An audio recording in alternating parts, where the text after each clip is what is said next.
If you reach into your pocket right now, or maybe check that cup holder in your car where all the loose change goes to die, there's a pretty good chance you might find a gold-colored coin staring back at you. The dollar coin. Or dollar coin.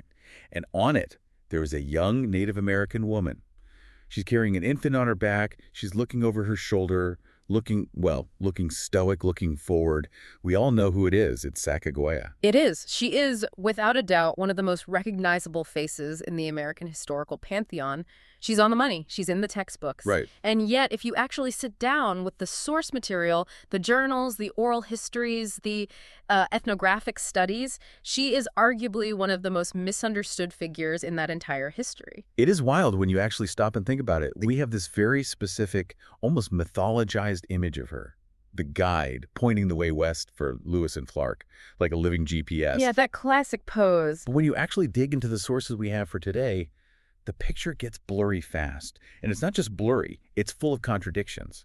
Blurry is the perfect word. We're dealing with, contradictory timelines, contradictory names, contradictory tribal origins, and even contradictory death dates. That is the part that really surprised me in the reading. Like, is she the young mother who died tragically in 1812? Or is she the revered elder who lived all the way until 1884, spanning nearly the entire 19th century? And is her name Shoshone? Or is it Hidatsa? How do you even say it? And look, these aren't just trivia questions for a pub quiz. The answers fundamentally change who she was. They change who gets to claim ownership of her story, and they change what her legacy actually means to the narrative of the American West. So that is our mission for this deep dive. We are going to look past the statue, past the coin, and try to uncover the teenager. And we have to remember, she was just a teenager who acted as a diplomat, a symbol of peace, and a mother during one of the most grueling expeditions in human history. And we're going to unpack the heated and frankly fascinating debate over what happened to her after the expedition ended. Because that story, it's a rabbit hole all on its own. Okay, so let's start at the very beginning. Her origins. I think most of us learned in 4th grade, she was Shoshone. That's the standard line. Yeah. Is that still the consensus among historians? That is the standard narrative, yes. If you look at the journals of Lewis and Clark, and specifically the accounts of her husband, Toussaint Charbonneau, the historical consensus is that she was born around 1788. She was Lemhi Shoshone, and specifically of the Hidatsa tribe. Hidatsa, that's a specific band. What does that mean? It translates to salmon eaters. These were mountain people living in the Lemhi River Valley in what is now Idaho.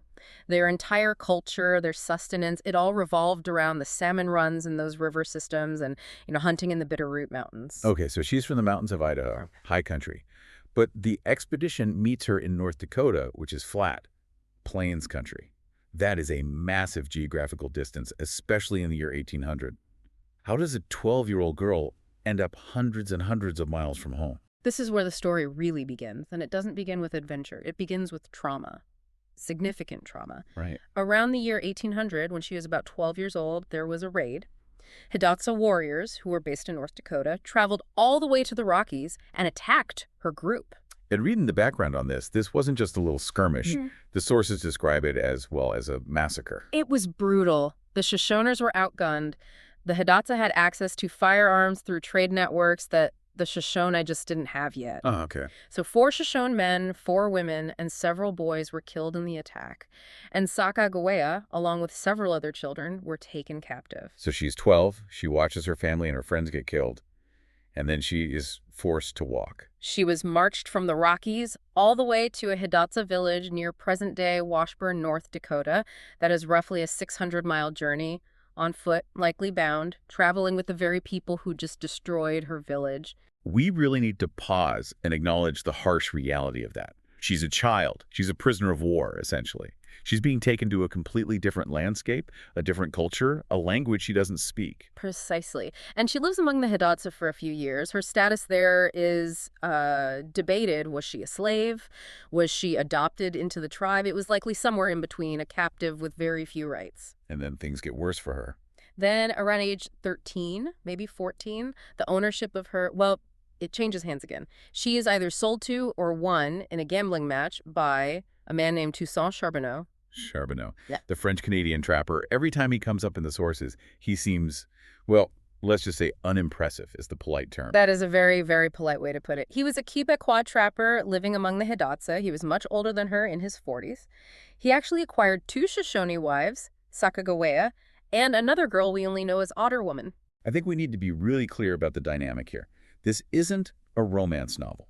She's 13, maybe 14. She's been kidnapped from her home, and now she's in a non-consensual marriage to a man 3 times her age in a completely foreign culture. It frames everything that follows. She wasn't a volunteer who signed up for a fun road trip to the Pacific. She was a survivor. She was navigating a series of incredibly difficult, non-consensual circumstances. She did what she had to do to survive. But, and here's where it gets really interesting, there's a curveball in the source material regarding her origins. We just laid out the Shoshone story, which is the one everyone knows, but there's another version. There is. While the Shoshone origin is the dominant history, there is a very strong Hidatsa oral tradition that directly challenges it. In 2021, a group called the Sacagawea Project Board published a book called Our Story of Eagle Woman. Eagle Woman, that's a completely different name. What's their theory? They argue that she was actually Hidatsa by birth. The theory is that she was the daughter of a Hidatsa chief, and that she was abducted by the Shoshone as a child. So, the complete reverse of the standard story. Wow. And then the raid we just discussed was actually a rescue mission by the Hidatsa to bring her back home. That would completely flip the script on the cultural dynamics of the expedition. I mean, it changes everything. Essentially, they cite oral history from a man named Bullseye who claimed to be her grandson. He gave testimony way back in 1923, stating very firmly that she was Hidatsa and lived out her days with them. That's a fascinating perspective. But does the science back it up at all? Because usually when we have these conflicting oral histories, modern DNA can sometimes act as the tiebreaker. Well, that's where it gets complicated for this theory. Yeah. The source material notes that DNA testing was conducted. They tested Hidatsa individuals who claimed descent from her supposed daughter, a woman named Cedar Woman, who is part of that Hidatsa tradition. And the result? The results showed no genetic link to the Charbonneau line.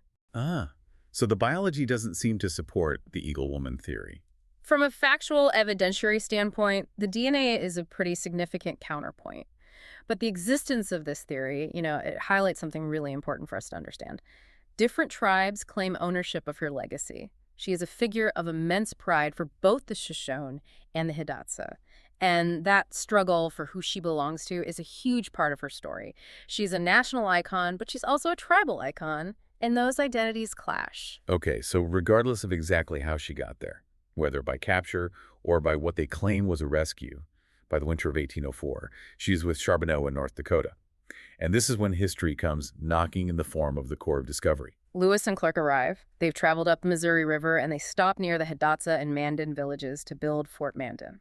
They need to survive the winter, which in North Dakota is no joke. No kidding. But they also have a massive strategic problem, a logistical nightmare, really. They need to go west. They need to go west, but specifically, they know they need to cross the Rocky Mountains. They know the river is going to run out, and to cross the mountains, they need horses.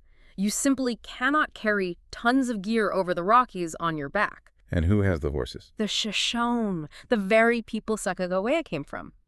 But Lewis and Clark don't speak Shoshone. They don't know the politics. They are flying completely blind. So they go headhunting for a translator. Exactly. They start asking around and they find Charbonneau, but, and this is key, Clark's journals are pretty clear that they weren't exactly impressed with Charbonneau's character or his skills. He was kind of a bungler. So why hire him? They hire him specifically because his wife speaks Shoshone. She was the asset. He was just the package deal they had to accept to get access to her language skills. That is the reality of it. Without her, Charbonneau likely wouldn't have even been hired. They saw her as the key to the next phase of the journey. And at this point, she wasn't just a teenager. She was pregnant. Heavily pregnant. She moves into the fort in November 1804, and on February 11th, 1805, she goes into labor. And this gives us one of the weirdest, most specific details in the entire set of journals. The labor is difficult. It's not going well. It's not. Lewis, who acted as the expedition's doctor, mostly relying on, basic field medicine, was getting worried. The labor was stalled. But then another interpreter, a Frenchman named René Jassom, suggests a remedy. I love this part because it is so bizarre. It sounds like something out of a folk tale. It really does. He suggests crushed rattlesnake rattles mixed with water. A rattlesnake potion. Literally. He says he's seen it work before. Lewis is a man of the Enlightenment, a man of science, but he's desperate. He notes in the journal that he had the rattles broken into small pieces, mixed with water, and gave it to her. And did it work? And Lewis writes, essentially, I don't know if this is scientific, but it worked. She drank it, and within 10 minutes, Jean-Baptiste Charbonneau was born. The famous baby Pomp. Nicknamed Pomp, or Pompey, by Clark, who took a real shine to the boy. And you have to think about the logistics of this. When the expedition sets off up the Missouri River in April, just 2 months later, she is carrying this newborn on her back in a cradle board. I can't even imagine. I mean, I've gone hiking with a light backpack and complained. She is hiking, boating, starving, freezing with a 2-month-old. And nursing him the whole way, it adds a layer of physical endurance to her story that often gets completely overlooked. She wasn't just walking, she was mothering in the absolute wilderness. So they hit the river. This brings us to the big myth, the guide. We see the statues of her pointing at the horizon, leading the way. Was she actually the guide? Did she know the way? If by guide you mean someone who knew the terrain like a map and led the party point by point from North Dakota all the way to the ocean, then no, that is a myth. Right. I mean, she had been kidnapped as a child. She probably didn't remember the geography of the route perfectly, especially not from North Dakota to the mountains, which she might never have even seen before the capture. Exactly. She had been taken from her home at 12. Her detailed memory of the landscape was really limited to her homeland in the mountains. She did provide some directional advice a few times.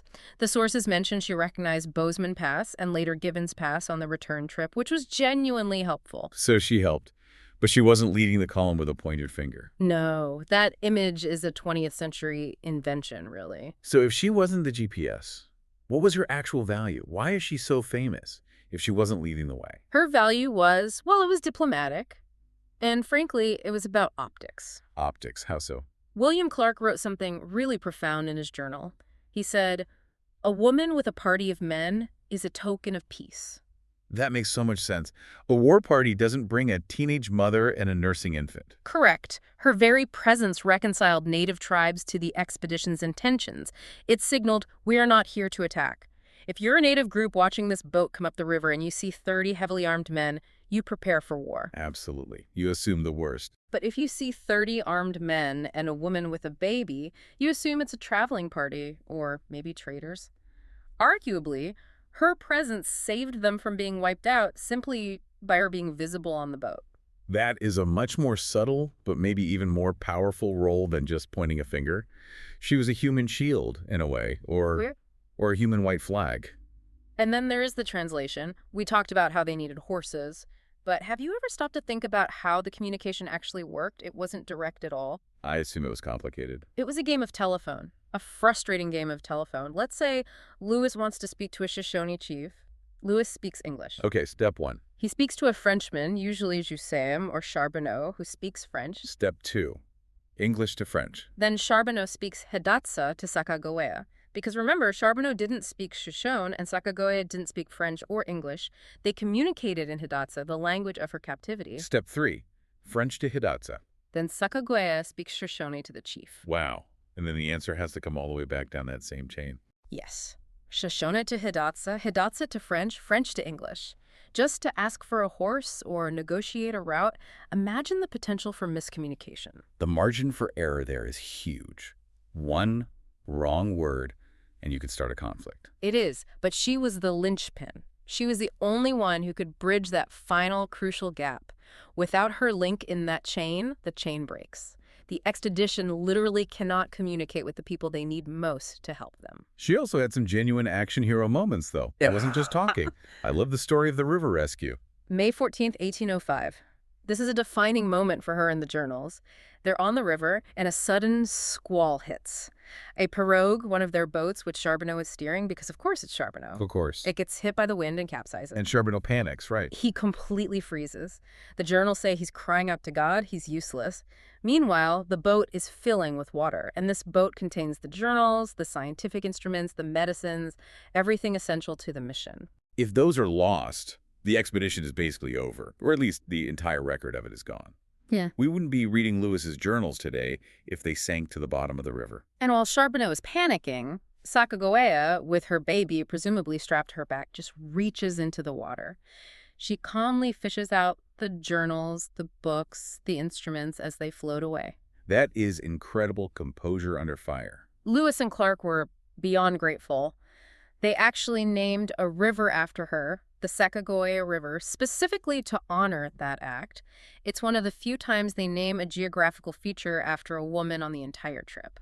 There's another moment that shows her agency, too. Her determination. The whale. The whale, yes. Yeah. This is when they finally reach the Pacific coast. A whale carcass washes up on the beach, but it's miles from their Fort Clatsop.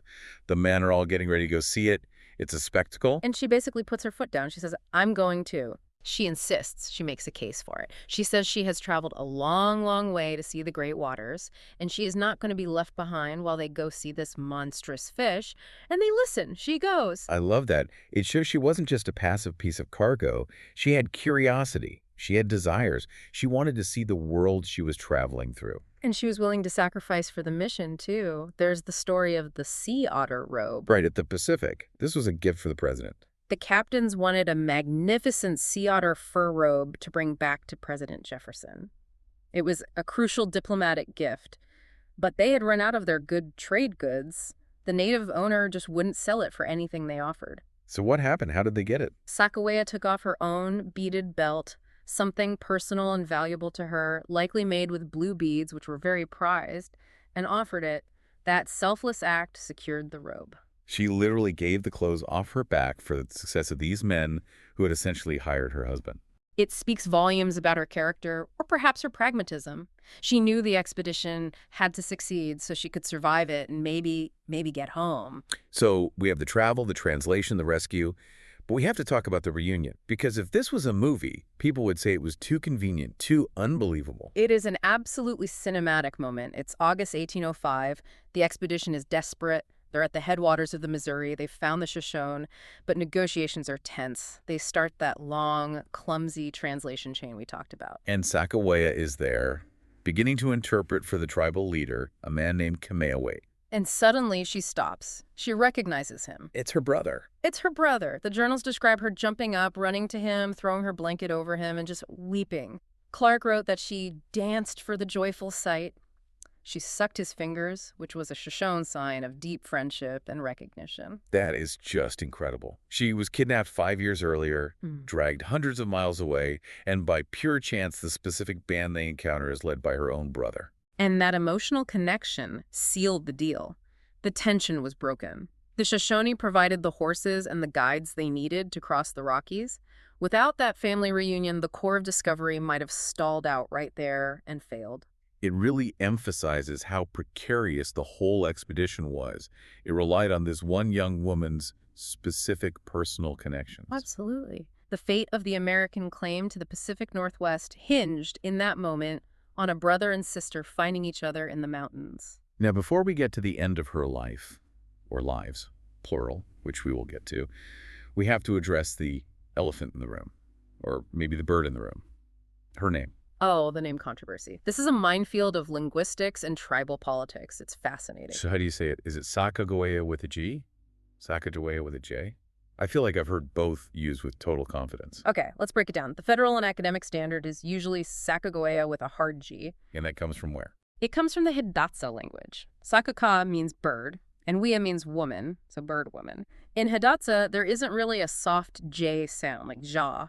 So linguists argue Sacagawea is the most accurate phonetic reflection of the name she was given by her captors, the Hidatsa. But I grew up hearing Sacajawea with a J. That's the one I see everywhere. That is the Shoshone version. In Shoshone, it means boat launcher or boat puller. And the Shoshone claim that the Hidatsa just mispronounced her Shoshone name. Is that the argument? Exactly. The Lemhi Shoshone, her birth tribe, argue that Sacagawea is an incorrect Hidatsa butchering of her real Shoshone name.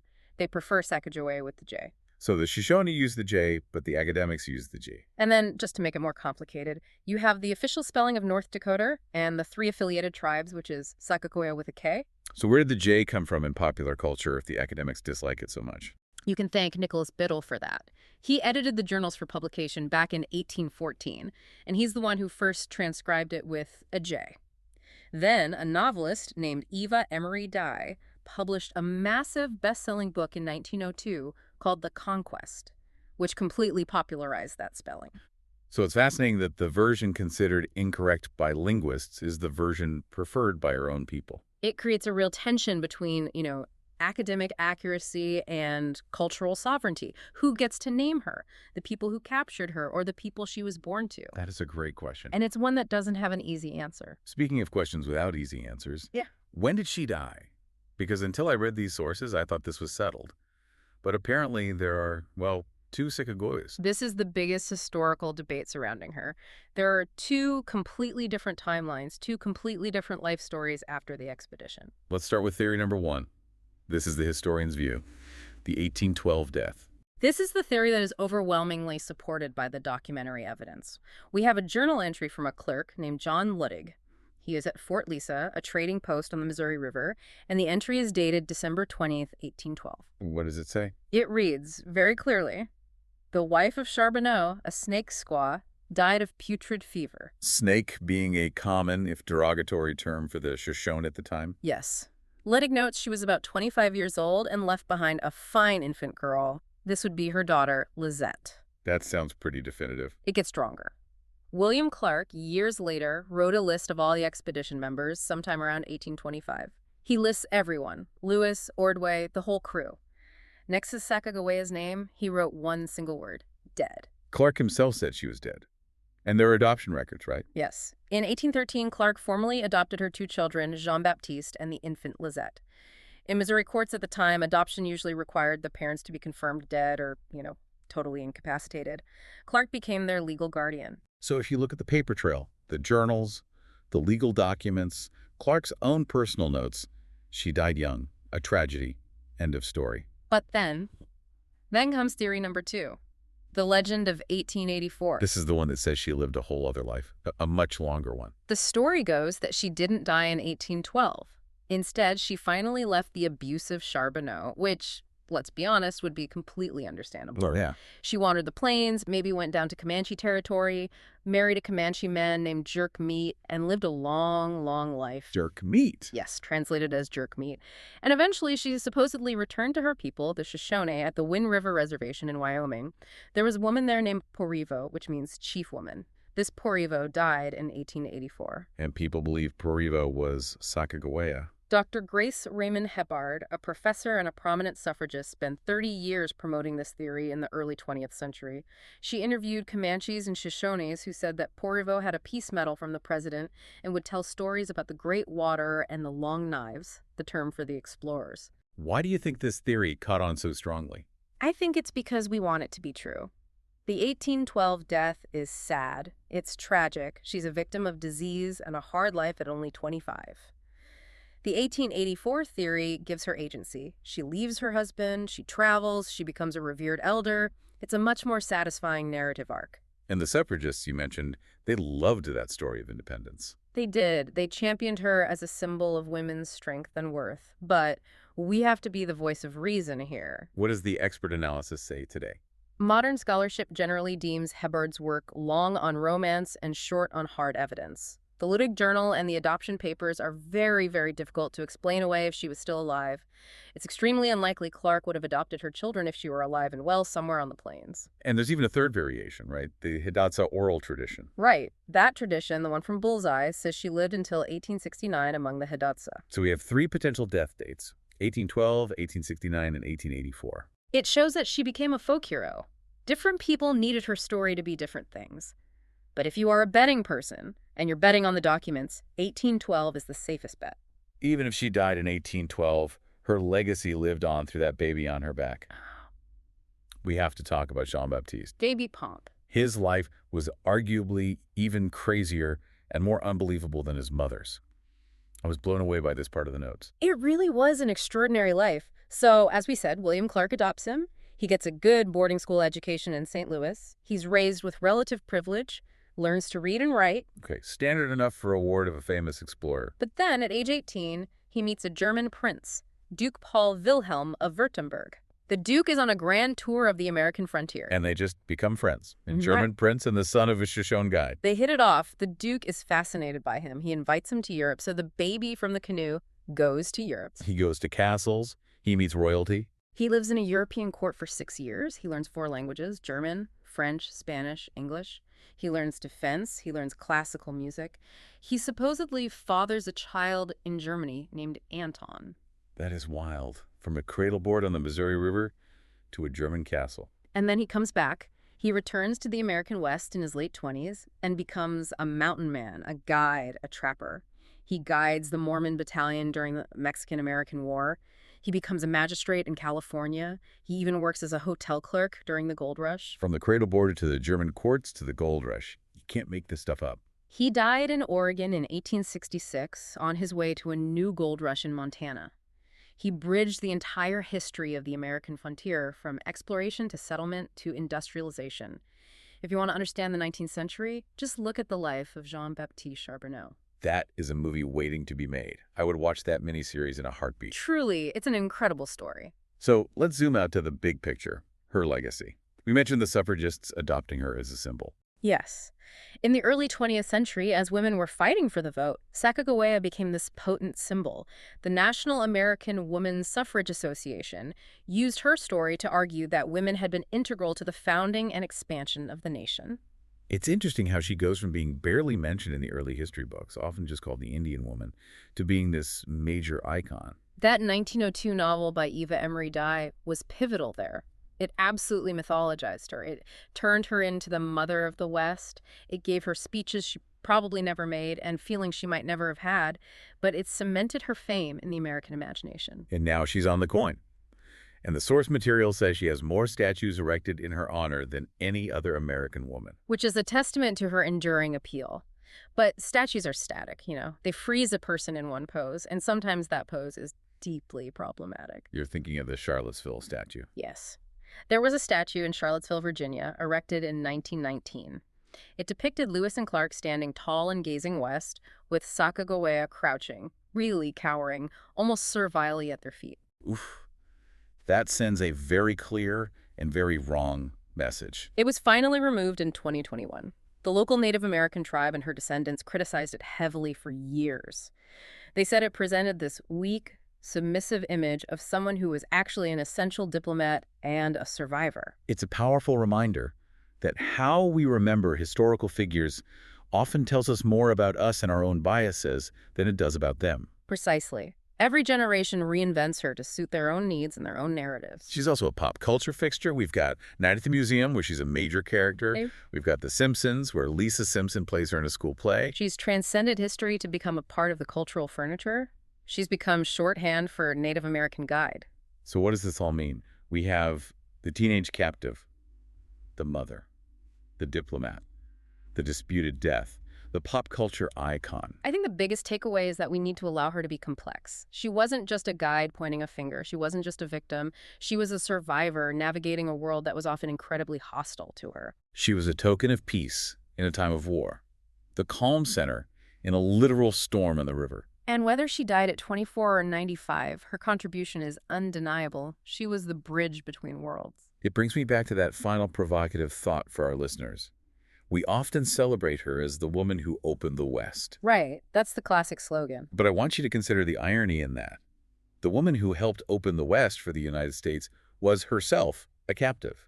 Her image has been used for 200 years to tell a story of friendly cooperation. When the reality on the ground was often much harder, much more violent, and far more complicated than that simple story allows. So which version of her is the real one? The guide, the symbol, the diplomat, or the captive? That is the question we are left with. And maybe the answer is that she was all of them at once. Next time you see that golden dollar coin, maybe take a second look. Don't just see the icon. See the teenager with the weight of the world and a baby on her back. And remember that her story and the fight over how to tell it is still being written. Thanks for joining us on this deep dive. We'll catch you on the next one.